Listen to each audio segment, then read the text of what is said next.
இன்றைக்கி ஆடி மாதத்தினுடைய முதல் வெள்ளிக்கிழமை கொஞ்சம் எக்ஸ்ட்ரா வேலை இருந்ததுனால லேட் ஆகிடுச்சி. அதனால் லன்ச் வேக வேகமாக ரெடி பண்ண வேண்டியிருந்ததுனால அவசரமாக ஒரு சாம்பார் உண்டாக்குனேன். அந்த ரெசிப்பியை பாருங்கள்.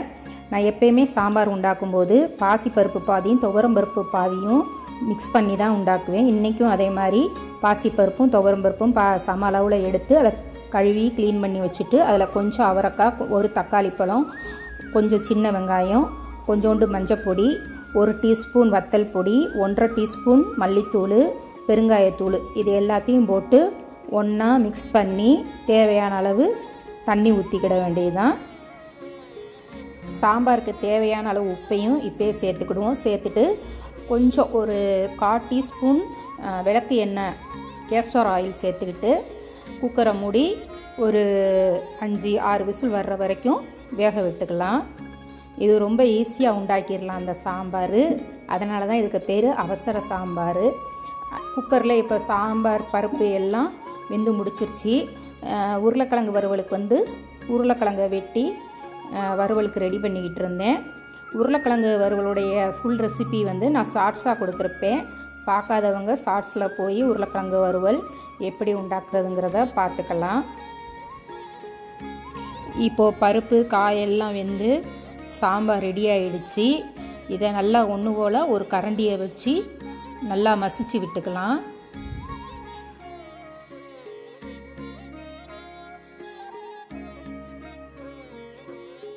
இப்போது சாம்பார் தாளித்து கொட்டுறதுக்கு எண்ணெய் சூடேறினோடனே கொஞ்சம் உளுந்தம்பருப்பு, கடுகு, வெந்தயம், மிளகு, சீரகம், பெருங்காயப்பொடி, கருவேப்பிலை இது எல்லாம் நல்லா பொரிய வச்சு சாம்பாரில் போட்டால் சாம்பார் ரெடி ஆகிடுச்சு. கடைசியாக 1 டீஸ்பூன் நெய் சேர்த்துக்கிட்டோம்னா ரொம்ப நல்லா மணமாக டேஸ்ட்டாக இருக்கும். கொஞ்சம் மல்லி இலையவும் நம்ம கட் பண்ணி போட்டுக்கலாம்.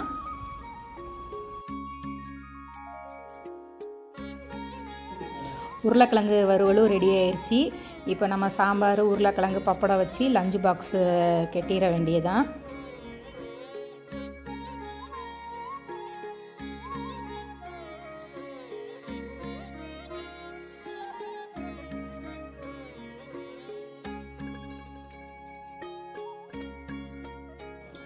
ஜவ்வரிசி சேமியா பாயாசம் உண்டாக்குறதுக்கு 500 ml கட்டியான பால் நல்லா கொதித்த உன்னையும் ஜவ்வரிசி 1/4 கப்பும் சேமியா 1 கப்பும் சேர்த்து நல்லா வேக வச்சுக்கிடணும். 2 நல்லா வெந்த விட்டு 1/4 கப்பு மில்க் மெய்டும் 1 கப்பு சீனியும் சேர்த்து நல்லா மிக்ஸ் பண்ணிக்கோங்க. கடைசியாக இறக்கும்போது ஏலக்காய் தூள், முந்திரி பருப்பு, கிஸ்மிஸ் பழம் நெய்யில் வறுத்து போட்டு குங்குமப்பூ கொஞ்சம் தூவி இறக்கிட்டால் சேமியா பாயாசம் ரெடி ஆயிரும். இன்றைக்கி சாமிக்கு அதுதான் பிரசாதம்.